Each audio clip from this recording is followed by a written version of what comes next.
Good morning, students. Good morning to all. And last day we have studied about the absolute cost advantages and the relative cost advantages. So today we will study about the modern theory of international trade. It is the classical theories. So what we have studied on last day, just we will remind about that, and we will go to the next chapter. So last day we have studied the absolute cost advantages theory and the comparative cost advantages theory. This two theory was a classical theory of international trade. So today we will study one of the modern theory of international trade. So the modern theory of international trade was developed by Swedish economist Helle Hexer and his student Bertil Holin. So it is developed by Hexer and his student name is Bertil Holin. This model was based on the Ricardian theory of international trade.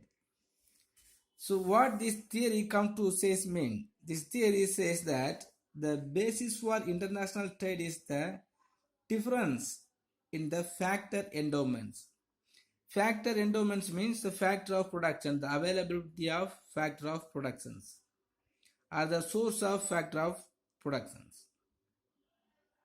So according to this theory, the international trade is happening in the difference in factor endowments. So different nations are having the different type of the factors of productions with more resources or the productivities. So the differences between the factor endowment only or on the basis of the availability of the factor which has the more resources only, the nations are come to the international trade. So this theory also called as a factor endowment theory. So we know the theory is developed by the Hexer and Howlin. But according to his, the countries with the relative factor abundance can specialize and trade. Which countries has more skilled labor or abundance of the skilled labor will have more specializations and they can come to the trade. They can come to the trade mean they can export more. So according to his, so the abundance of skilled labor will create the specializations to produce or working any of the particular line. So if they have the specializations, if they get the specialization, they can export more commodities. So exchange for goods and services to whom? So the exchange for goods and services produced by the countries with abundance of unskilled labor. So just if you listen, one of the nations has abundant skilled labors. Because of that, the nations can easily get the specializations to produce any of the particular line of commodities so that they can able to export more and they can export the abundance unskilled labor. Otherwise, the nations which has lower unskilled labors or low unskilled labors. So according to his, the export embody the abundance factors and imports embody the scarce factors. How the exports is increased means by the way of having the abundant skilled labor, abundant skilled factors. Factor mean the different type of the factor, not a different type. There's two factors are going to take for explaining this theory. So maybe the labor or the capital. Okay. So the classical theory argued that the basis for foreign trade was comparative cost difference and it considered only labor factor. But the modern theory of international trade explains the causes for such comparative cost differences. So how the comparative cost differences are created or arised. So this theory explaining the two reasons for the international differences in their comparative cost. In which reasons are there mean? The two reasons are there to make the differences in their international comparative cost. First one is difference in the endowment of facts of production between countries. So for example, two countries are there mean. So between these two countries, the factor of productions will be there. The factor of productions or the productivity of the factor of productions will be differs. The endowment means, so we can just think about the resources or the productivity or the power to produce. Okay, so now the difference in the endowment of factor of production between two countries. Now the if you are considering the two nations, America and India is there means, so the factor of production between these two countries and the productivity of the factor of production between these two countries will be different. So next the difference in the factor proportions required in productions. For the purpose of produce any of the commodities, so we must apply the factor of productions. So the factor proportions also will be different in these two countries, because the two type of the method will be used by the different countries.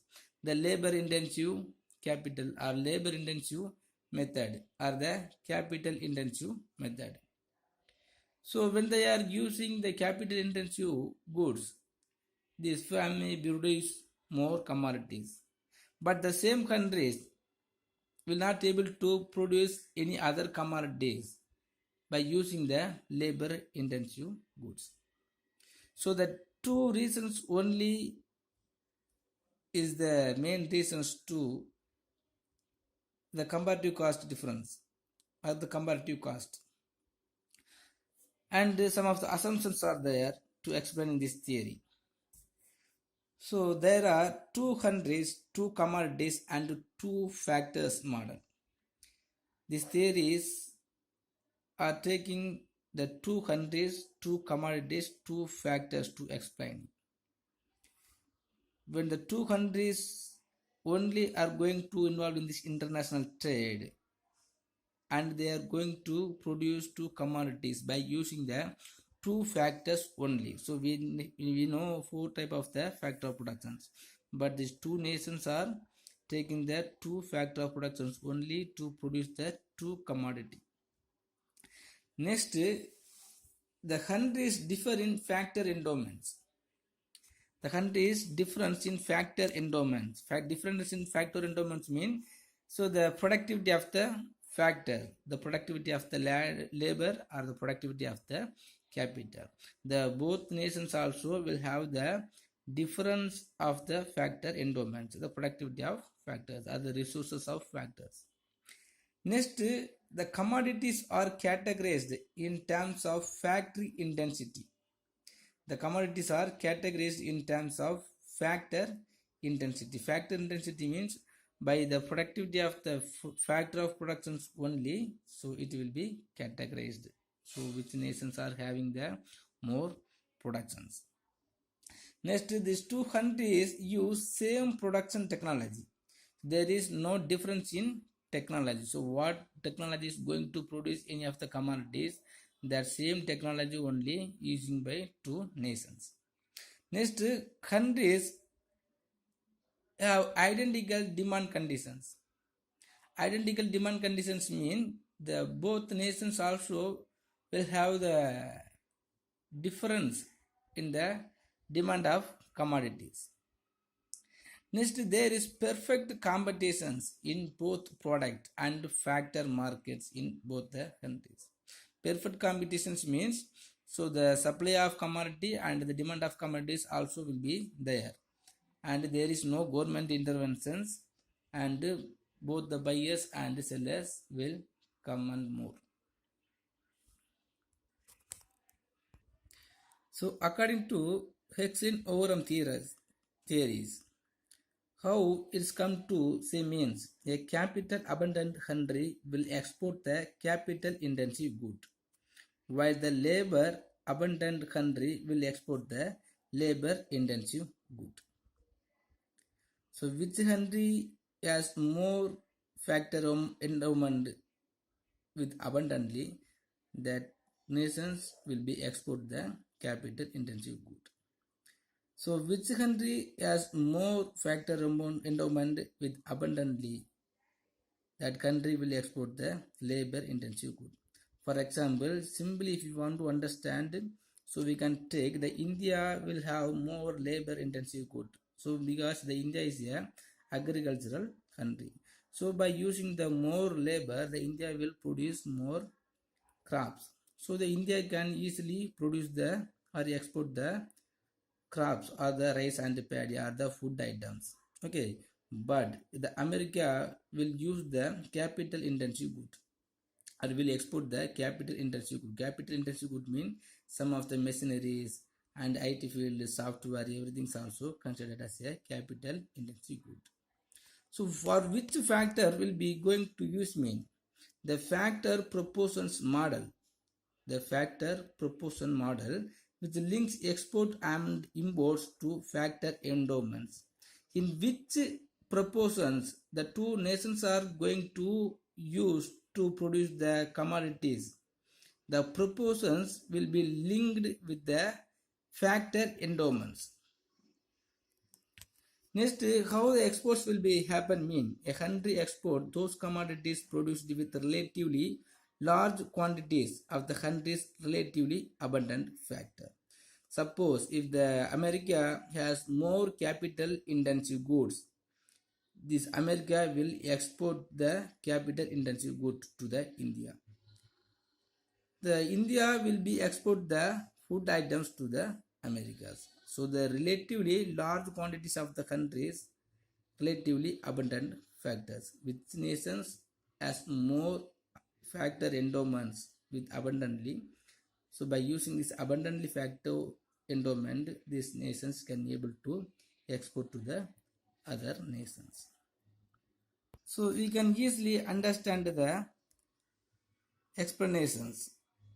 So according to the XII theorem, a capital abundant country will export the capital intensive good, while the labor abundant country will export the labor intensive good. As I told, the food items and the machineries. So the America can able to produce more machineries by using the capital intensive, while the India is producing more food items by having the labor intensive. A factor is regarded abundant or scarce in relation to the quantum of other factors. If America has 30 percentage of capital and at the same time the labor is just 24 percentage, but when we are comparing to the India, so the India also has more labor and more capitals, but the proportions, the capital labor ratio proportion is very low in India, but it is high in America. In America 1.25 ratio is there. So a country can be regarded as richly endowed with capital only if the ratio of capital to other factor is higher than the other countries. So if the India has more labor and the supply when we are comparing to the America, so India is considered as a labor intensive nations maybe. But when we are considering the proportions to involving the capital and the labor, so the America may be as a abundant countries. So simply easily if you want to understand the Hexer-Oglin theorem, so the capital abundant countries can be able to export the capital intensive goods to the labor abundant countries. Same time the labor abundant countries will export the labor intensive good to the capital abundant countries. So which nation has the difference in factor endowment? So on the basis of the difference or by using the abundant factor endowment, it will be get the specializations. So in this Hexer-Rowling theorem, one of the two type of the limitations are there. What are the limitations mean? The factor endowment of a country may change over time.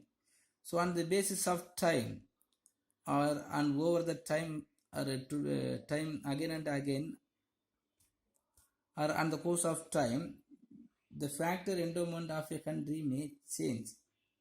Next, the efficiency of the same factor may differ in the two countries. Suppose if you are considering the labor, the efficiency or the productivity of the labor may be changed between the two countries. So our farmers may have more productivity, and the labor in America may have the less productivity. So it will change.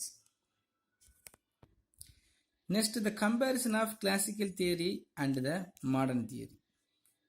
So what are the difference are there, or what are the relations are there among the classical theory and the modern theory is? So the classic theory explains the phenomenon of international trade on the basis of labor theory of value.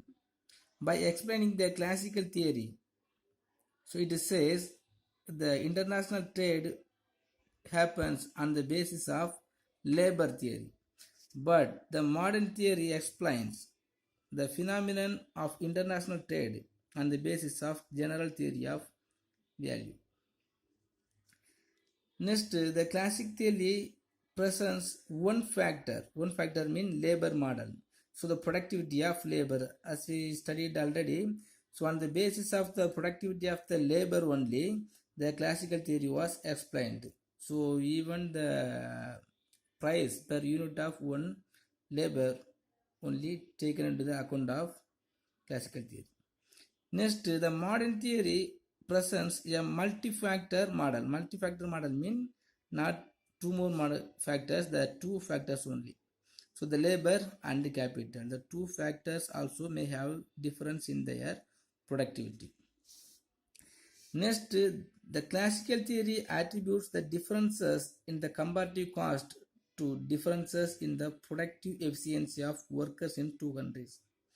The productivity powers, the difference in productivity of the workers only is the reasons for the comparative cost.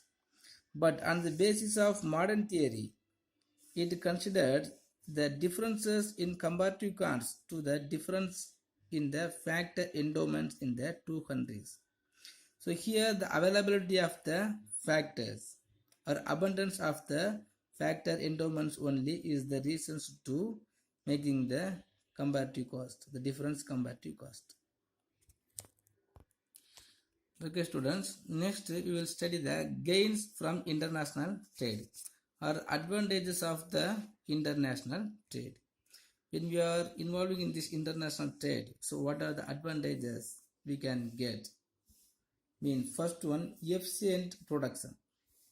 So the international trade enables each participatory countries or each countries to specialize in the production of goods in which it has absolute or comparative advantages.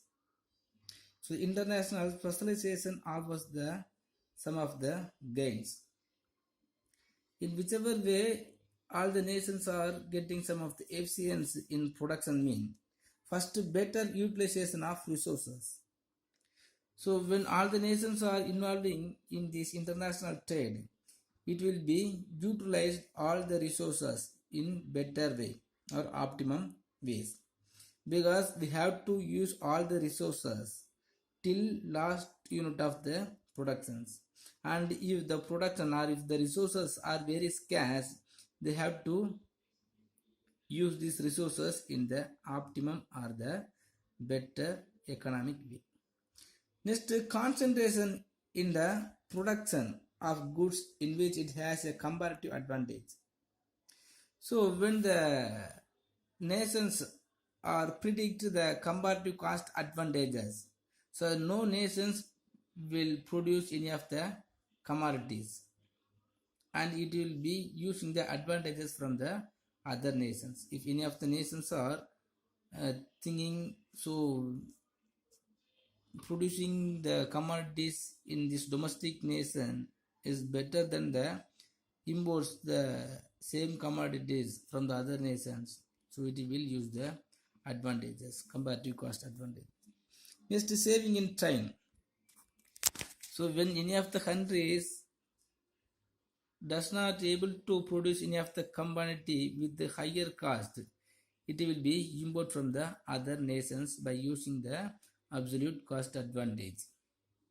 So when they are importing from the other nations, so these domestic nations will saving the time to produce that commodity. Next, perfection of skills in productions. So whenever they cannot able to produce any of the commodities, it will import from other nations, and in the same time it will be focused on producing any of the commodities which can be able to produce by that same nation itself. So by this way, so the nations will get the perfection of skills in productions. If we know to produce any of the commodities, we have to focus on that commodity only. So when we are focusing on the production of knowing commodity, so we will get the specialization or special skills. Next, improvement in the techniques of productions. So if we have any of the techniques to produce any of the particular line of commodity, so we will get the improvements in techniques of productions. Next, increased productions. So by getting more time, we can easily increase the productions by using the availability resources. Next, higher standard of living in the trading countries. So all the countries can able to provide the higher standard of living in the trading countries. For example, if India as the dealing with the America, we can get all type of the product from the America, and because of that, our living standard of the people also will be increased. So next, equalization of prices between countries. The equalization of prices between countries also one of the helps. So the prices of goods are equalized between the countries. However, in reality, it has not happened. So by using the absolute cost advantages or by using the labor intensive or capital intensive goods, so all the nations can able to maintaining the reasonable prices or the equalized prices. So on the basis of the exchange rate only, the difference may be differ, but mostly it will be slight changes only may be there. So next, the difference is only with regard to the cost of transportations. By including the cost of productions, only we can get some of the difference in their price. Next, the prices of factor of production are also equalized, because when we are involving in this international trade, as we studied already, so all the factor of production can be able to moving from one place to another one of the place, that is the one nation to another one of the nations. So all the factors of productions get the fully employed. Next, equitable distributions of scarce materials. So international trade may help the trading countries to have equitable distribution of scarce resources. So one of the main objectives of the international trade itself, so we have to moving the scarce resources. We have to transferring the scarce resource from one nation to another one of the nations. Next, general advantages of international trade. So what are the general advantages are there mean? First, availability of variety of goods for consumption. So now we can consuming different type of the commodities only by the way of international trade, because sometimes our nations cannot able to produce any type of commodities, but we can use that commodities from the way of importing from other nations. Next, generation of more employment opportunities. So when we are importing, the export import will be improved. Otherwise, after importing, some of the employment opportunity will be created. And from the customs union also will require more employment opportunity. Next, industrializations of backward nations.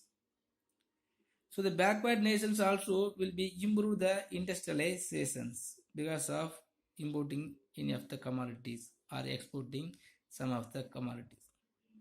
Next, division of labor and specializations. So if any of the nations are exporting the particular line of commodities by using the labor intensive, it will get the specialization to produce that commodities. Next, expansion in transport facilities. So the transport facilities also will be expand from one nation to another of the nations. So when we are involving in this international trade, otherwise the international trades are improving. On the basis of improving the international trade, so the transport facilities also have to be increased.